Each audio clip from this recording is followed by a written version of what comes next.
गीता के दूसरे अध्याय में भी भगवान ने अर्जुन को यही कहा, हे अर्जुन, स्वधर्म को देख करके भी तू भय करने योग्य नहीं है। तुम अपने स्वधर्म में स्थित हो जा। स्वधर्म सुख देता है, पर धर्म दुख का कारण है।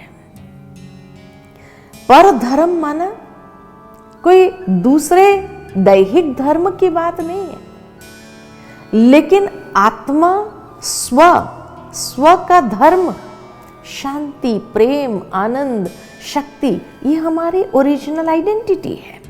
उससे पर काम, क्रोध, लोभ, मोह, अहंकार, ईर्ष्या, नफरत, ये 7 अवगुण आ गए हैं।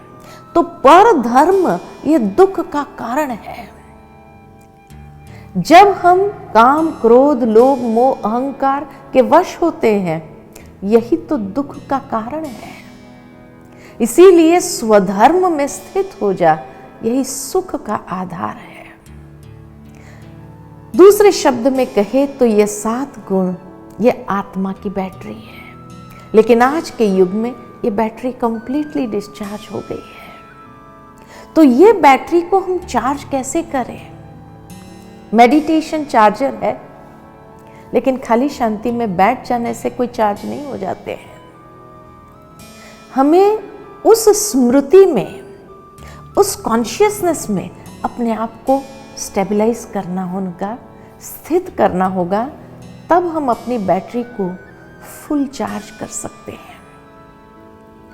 उसके लिए एक छोटी सी बात याद आती है कि एक बार एक व्यक्ति बहुत गरीब था।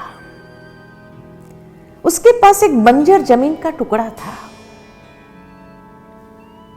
अपने फैमिली को कर्जा ले करके पालता जा रहा था। एक समय आया जब सब ने कर्जा देने के लिए मना कर दिया।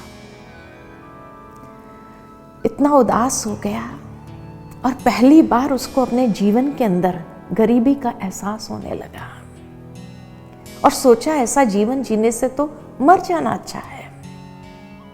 मरने के विचार उसको आने लगे, परंतु क्या करे?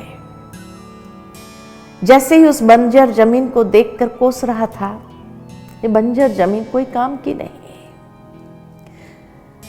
तभी वो देखता है कि कुछ लोग उसके तरफ आ रहे हैं। वो लोगों ने पूछा, अरे भाई, ये जमीन किसकी है?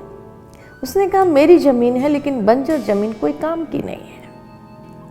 वो लोगों ने कहा, हमारे रिसर्च से पता चला है कि उस जमीन के नीचे तेल है।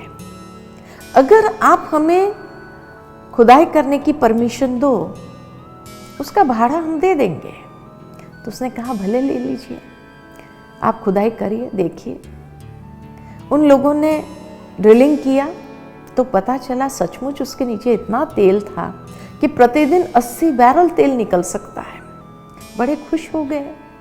वो लोगों ने उससे कहा, भाई, ये जमीन तुम हमें बेच दो, उसके लिए लाखों रुपया तुझे मिलेगा। जब उसके हाथ में पैसे आया तो वो सोचने लगा, अज्ञान भी क्या चीज है। इस जमीन को मैं रोज कोस रहा था, क्योंकि इस बात से अज्ञात था कि इसके नीचे इतना धन है।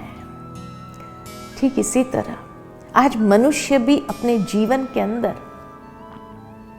संस्कारों की गरीबी का एहसास कर रहा है।